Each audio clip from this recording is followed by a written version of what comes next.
नमस्कार मित्रांनो, मी आता वालेकरवाडीमध्ये आहे. तुम्हाला वर दिसेल ऑक्सिकेअर हॉस्पिटल बोर्ड आणि खाली दिसतोय शाळेचा बोर्ड. याचं कारण असं की पूर्वी ते एक हॉस्पिटल होतं आणि आता शाळा काढलेली आहे. मग हॉस्पिटल जे आहे ते बंद करून डॉक्टर कुठेतरी निघून गेलेले आहेत, पण ज्यांनी त्या दवाखान्यामध्ये सेवा दिली, काम केलं, ते डॉक्टर असतील, नर्सेस असतील, आया असतील, या सगळ्यांचा पगार थकीत आहे अशी या सगळ्यांची तक्रार आहे. डॉक्टर मुंडे माझ्यासोबत आहेत. काय काय घडले मला सांगा बरं, नक्की काय प्रॉब्लेम आहेत? सर, मी डॉक्टर रामेश्वर मुंडे, आरएमओ म्हणून या ठिकाणी 2 वर्षापासून या हॉस्पिटलमध्ये मी सर्व्हिस केलेली आहे. माझ्यासोबत जवळपास 40 ते 50 लोकांचा स्टाफ आहे. त्याच्यामध्ये नर्सिंग असेल, डॉक्टर्स आहेत, पुन्हा मामा मावशी काम करणारे आहेत, काही ऍडमिनचा स्टाफ आहे, रिसेप्शनचा स्टाफ आहे. तर आम्ही या ठिकाणी 2 वर्षापासून काम केलं. साधारणपणे मागच्या जून 2025 पासून ते नोव्हेंबर 2025 पर्यंत जवळपास 5 ते 6 महिन्याचा या हॉस्पिटलने आमचा पेमेंट दिलेला नाहीये.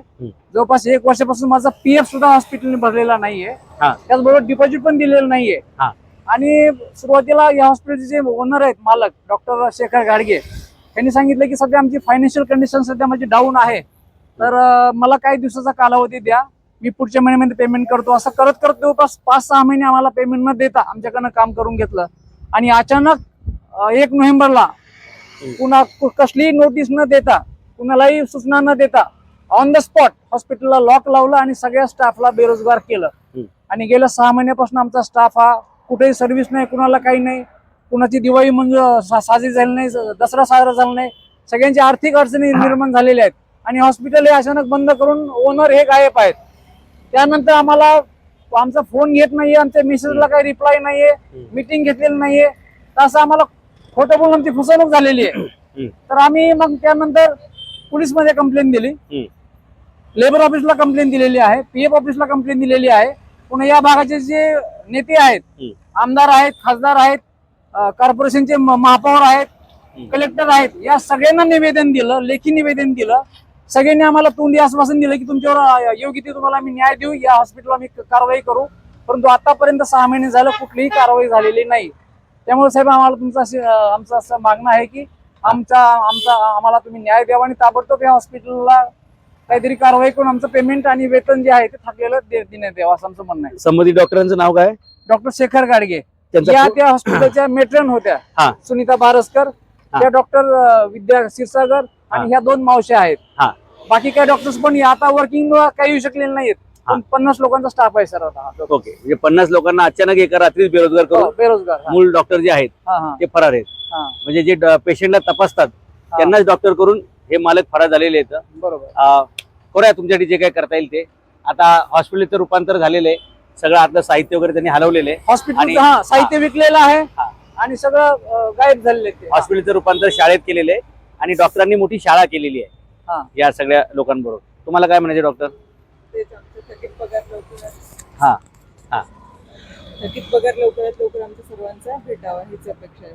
ओके, तुम्ही पण इथे सर्व्हिस केलेली आहे, काय वाटतं? आमची पण तीच अपेक्षा आहे की जो काही पगार आहे तो द्यावा त्यांनी व्यवस्थित. पगार आहे, पेन्शन आहे, प्रोव्हिडंट फंड आहे, जे काय आहे ते असं सगळं आहे.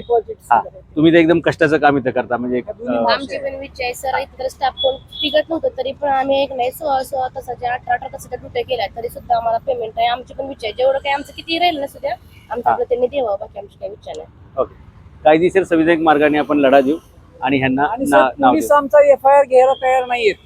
आम्ही पोलीस स्टेशनला गेलो तर ते म्हणत हे मॅटर सिव्हिल मॅटर आहे, तुम्ही लेबर कोर्टात जा. आणि लेबर ऑफिसनी पण आमचे 3 हिअरिंग केलेले आहेत. तिथे त्यांचे वकील यायचे, हातूर मातूर उत्तर द्यायचे, आश्वासन द्यायचे की तुमचं पेमेंट आम्ही पुढच्या महिन्यात देऊ.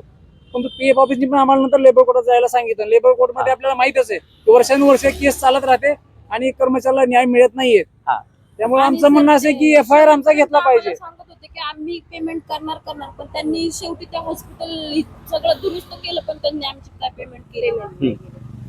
आपल्या देशामध्ये पोलीस केस घेत नाहीत, लेबर कोर्टामध्ये निकाल लागत नाहीत, कोर्टामध्ये तारीख मिळत नाही. याच्यातून एकच अर्थ घ्यायचा की आपल्या देशामध्ये प्रोसेस हीच एक पनिशमेंट आहे. निकाल काय लागेल तो नंतर असतो, पण माणसाने चक्रा मारणे, आपला कामधंदा सोडून तिकडेच पळत बसणे हे खूप दुर्दैवी आहे. आपण प्रयत्न करूया. पोलीस आहेत, लेबर आयुक्त आहेत, बाकी सगळ्या ठिकाणून यांना आपण न्याय मिळवून देण्यासाठी लढूया. आणि सर, आम्ही प्रेस कॉन्फरन्स पण घेणार होतो, परंतु आम्हाला असं वाटलं की हॉस्पिटलचं नाव बदनाम होऊ नये त्यांचं ते हॉस्पिटल विकलं जाणार आहे, अडचण कुठली येऊन आम्ही आतापर्यंत एखादी प्रेस कॉन्फरन्स वगैरे घेऊन या प्रश्नाला वाचा आपण फोडूया असा आमचा विचार आहे. बघूया काय जरूर. डॉक्टर घाडगेंचा फोटो मला एक पाठवा जो आपल्याला स्क्रीनवर शेअर करता येईल. तुम्ही त्यांच्यासोबत फोटो काढले असेल ना कधी ना कधी काय कामानिमित्त, हा बरं. त्याला सर्कल करून पाठवा, बरं स्क्रीनवर करू. ठीक आहे, धन्यवाद. ओके.